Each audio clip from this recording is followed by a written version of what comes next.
I was actually going for a glucose test that morning, and instead I had my niece bring me in because I was having contractions. And they kept me on magnesium and didn't help, so we had Willow that evening. Neonatologist Dr. Brad Bucker was in the delivery room the night Willow was born. Willow was born at 28 weeks and 5 days.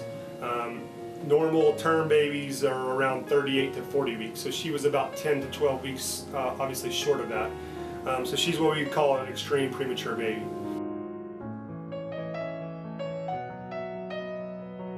Weighing just 1 pound and 14 ounces, tiny Willow struggled to breathe and was in for the fight of her life. April, her mother, will never forget what it was like to see Willow for the very first time. She couldn't breathe on her own, so she was on a ventilator and an oscillator.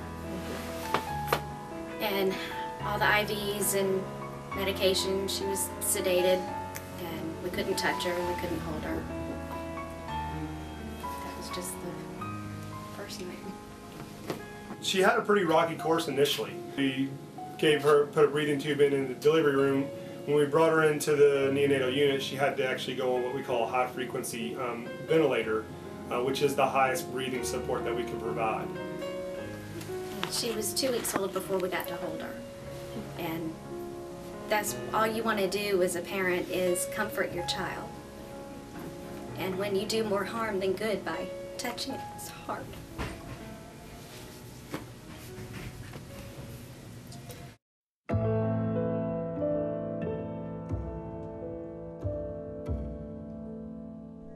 Feeding is usually a problem for preemies, and it was extremely difficult for Willow.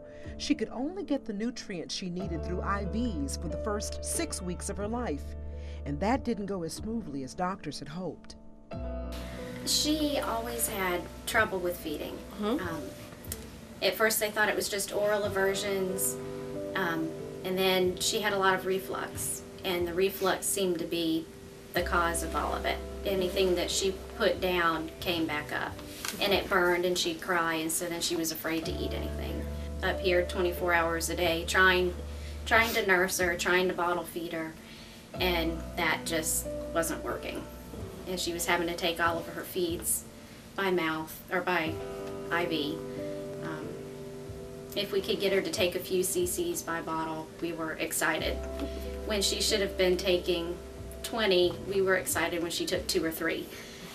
And so they decided that it was time. They tried all the medications, they tried rice cereal, they tried everything, and nothing was helping that. So she had to have surgery a week before she came home when she was 3 months old.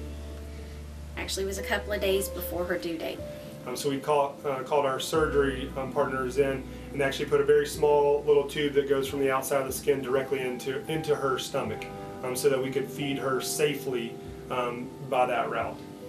She also had what's called a Nissen, which is a wrap, where they wrap the top of the stomach so that food and nutrition doesn't reflux back into the esophagus.